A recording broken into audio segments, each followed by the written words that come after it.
So I highly recommend Zoltan's book. We've been old friends for a minute now, and but what he had to say is really worth paying attention to. But in terms of paying attention, those of you who are in the back row, would you please come up here? Because entrepreneurial sales is a contact sport. It's not a spectator sport. So I'd really like it if you would come up. There's all these seats in front. I'm not kidding. Yeah, you. Right. Let's go. Let's go. So it's great to be back here in Bucharest. I've been working with tech entrepreneurs since many of you were in grammar school. But what is the desired outcome of this presentation? I guess you're here because you believe that sales is important. And maybe it's critical. It provides the oxygen that you need. Okay, so the desired outcome of this is that you buy into the critical role of sales. And if you're the CEO of a young company, you can't go down to central casting and rent or buy a salesperson. You are going to do it. You own it until you get proof in the marketplace that your value proposition can be quantified and replicated, okay? So you got to believe that. I think it's also the case that there's a big difference between sales and marketing. Marketing is something that you imagine at home alone in the dark, but sales is done out there with other people. I noticed that the cursor is moving, so somebody's got it. Okay, there we go. If you can't calculate and represent in numbers the benefits of your solution, you don't have a business. You're nodding. You agree. Okay. So, by the way, I'm interested in interactivity, so I'm going to end in time for questions. It's always the most fun part. I want some really tough ones, but when I talk to CEOs of young technology companies, they're usually engineers. And they grit their teeth and they say, I hate to admit it, but sales is harder than technology.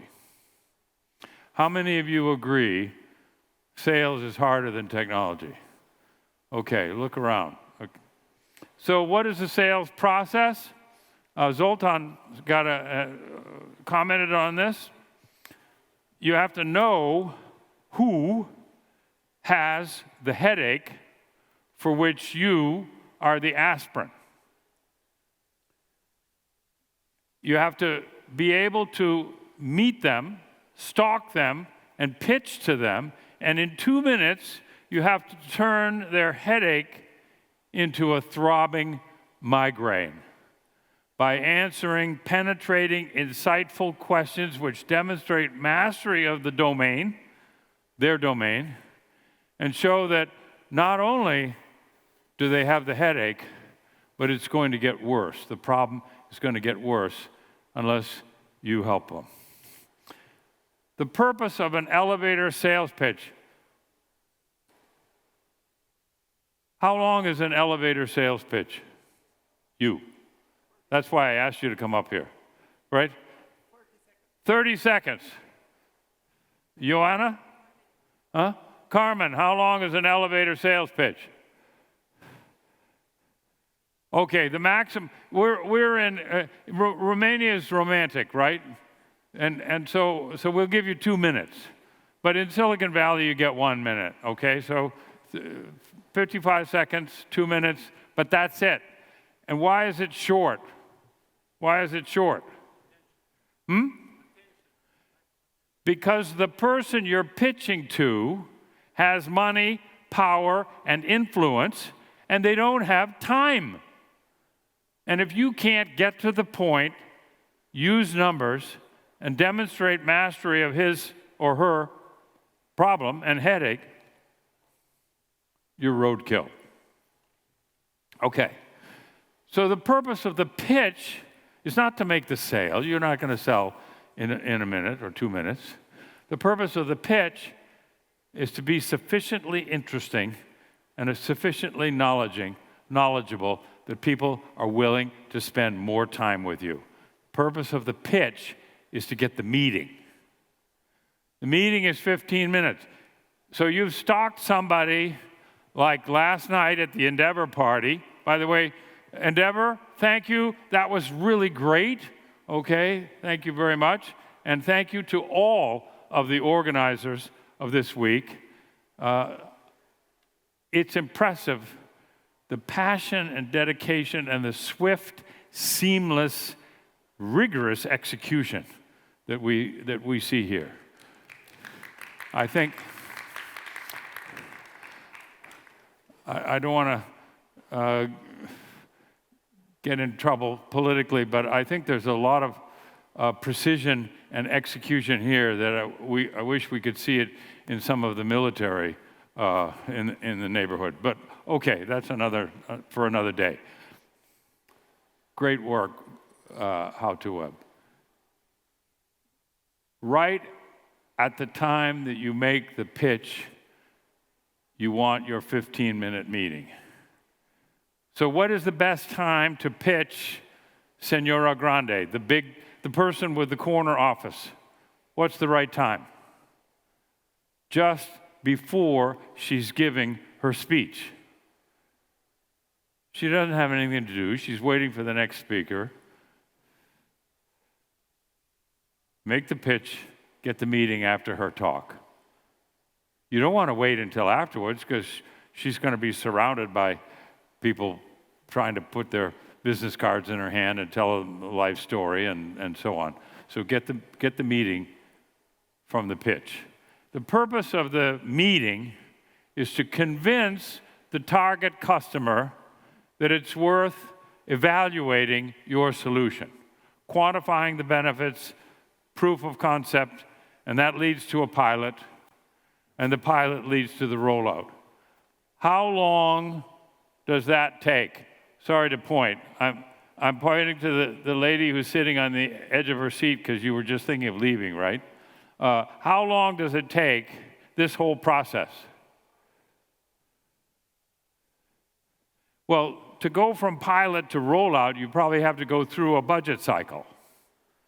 So it's maybe 18 months. So don't overspend, because you're going to need oxygen to get through the next fiscal year. Okay, so I believe that we're talking about business to business here, and we should remember what Lord Kelvin says, and that is, if you can't express the value of your solution in numbers, you don't have anything. So, what's the definition of sales? Lady in the white shirt. This is sales. You've been talking about sales all day. What's the definition of sales? Anybody?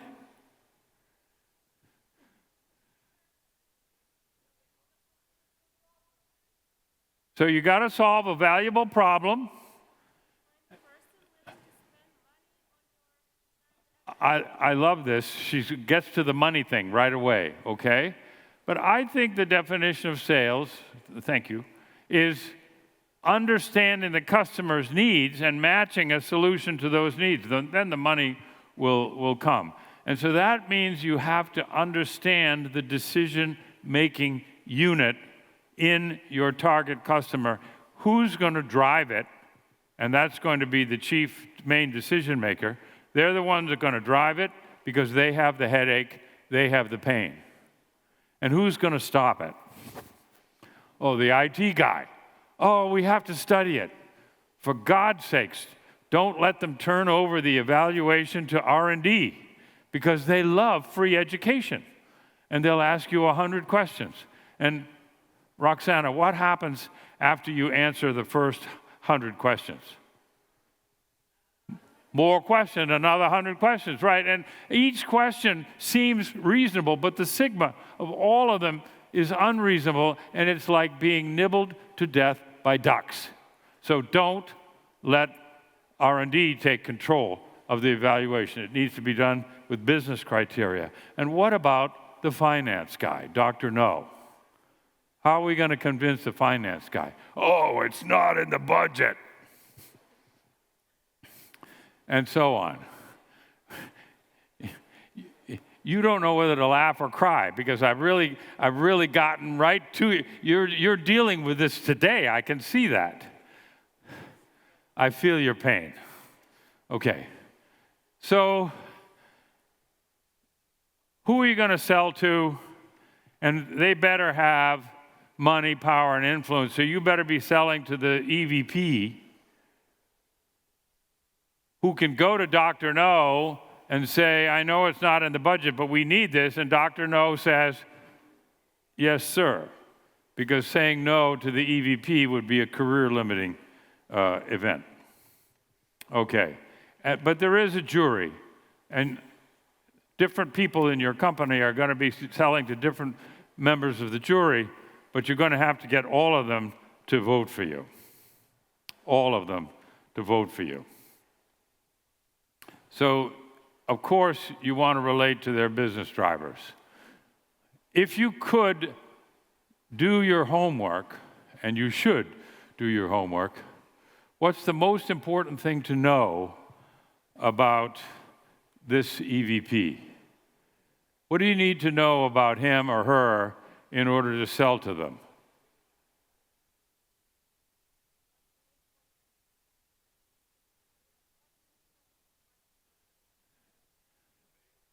So she says, what's in it for me? Very good. What else would you like to know? What do they have to do to get a bonus this year? Because if you can help them get a bonus, they don't even have to like you. It's better, of course, better if they like you, but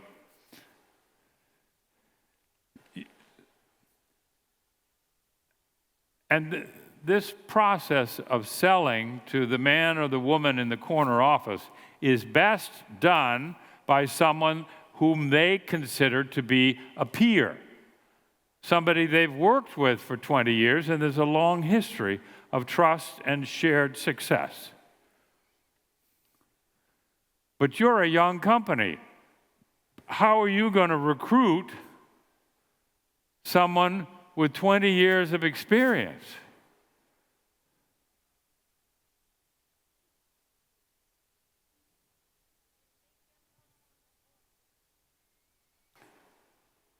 They won't come to work with you unless and until they believe they can make more money working with you than on the fine job that they have now. And by the way, there's no sense in trying to recruit somebody who's currently unemployed because there are no good unemployed salespeople. If they're unemployed, it's unemployed for a reason. Okay. And so this peer who understands their business should be someone who's walked in their shoes, who knows the jury, who has worked around this jury many times before and is trusted and can move in that firm as if they already had a badge. Still, you will be called upon to do a POC and to prove that your solution is valuable and works in their environment. Is that going to lead to some all-nighters? Almost always. If you don't like or can't or don't know how to work all night side by side with a customer, you don't have a company.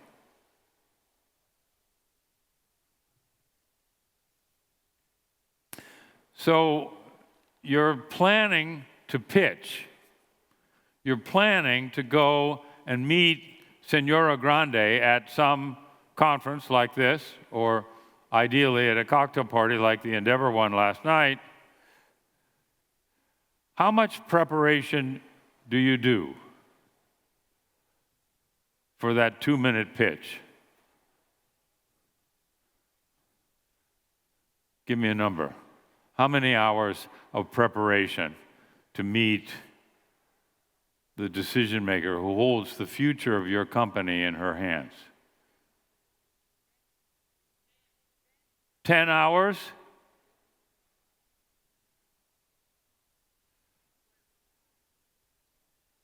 At least, if you know the industry and you call people you know in that company and find out what's keeping her awake at night, this is not Google, that's a drug. And this is about really getting deep knowledge and know-how of your decision maker before you meet her or him. And I think you need to have a plan. So I like to write a letter before I'm meeting them, which says, looking forward to the meeting. From our point of view, the desired outcome of the meeting is, first, that's what DOOTM means, the desired outcome of the meeting. First, you believe that we understand your situation. Because if they don't believe you understand them, there'll be no trust. If there's no trust, nothing's going to happen. And secondly, you decide to evaluate our solution.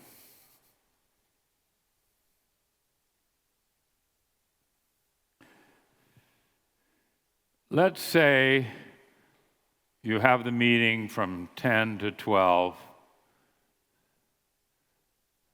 It's lunchtime. It's going well. Do you want to take them out to lunch, or do you want to eat lunch in their questionable cafeteria?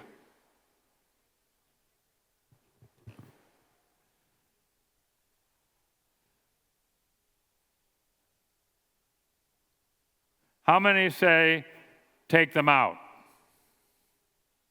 How many say stay and eat in their questionable cafeteria? Okay, well, that's the right answer. Because you want to be seen with them, you want to be engaged with them in their environment where they're comfortable, and you may get a chance to meet Dr. No at the salad bar. Oh, Dr. No, I've always wanted to meet you. We're working on a project with Jose over here, and we think it's going to save you about $100 million in working capital. What? Yeah, we'd like to be able to present that to you when we're ready. What's Dr. No going to say? He's going to say, look, I'm having lunch with somebody else, but let's have coffee. This sounds good. And you just did Jose a favor because you got your meeting with Dr. No right away. Of course, you had to have your elevator pitch just in case you meet Dr. No at the salad bar. And is that planned serendipity? Yes, because you memorized the photographs of the top 20 executives of the company so that you knew it was Dr. No. You can't just pitch to everybody with a blue shirt. So most of you are in a missionary sales situation, not facilitated order taking. So forget about using distributors. Forget about outsourcing. You're going to have to do it yourself. So when you get up every morning and you say, who's going to do the selling today? Take another look in the mirror, because it's you. You own the problem. Sometimes it works, sometimes it doesn't. Questions? Carmen, you got to shout. I'll repeat the question.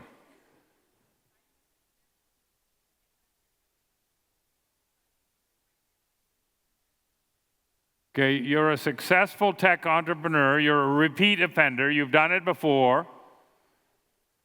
What should you look for in financing sources, including VCs?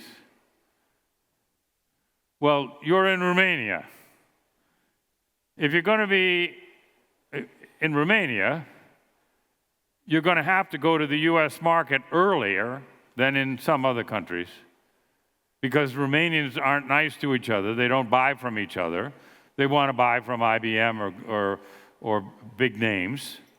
So you're going to have to go to the US market. So you want a VC that is run by previous successful entrepreneurs, not MBA finance people. You want to have a VC that will introduce you to sources of funding and customers in North America.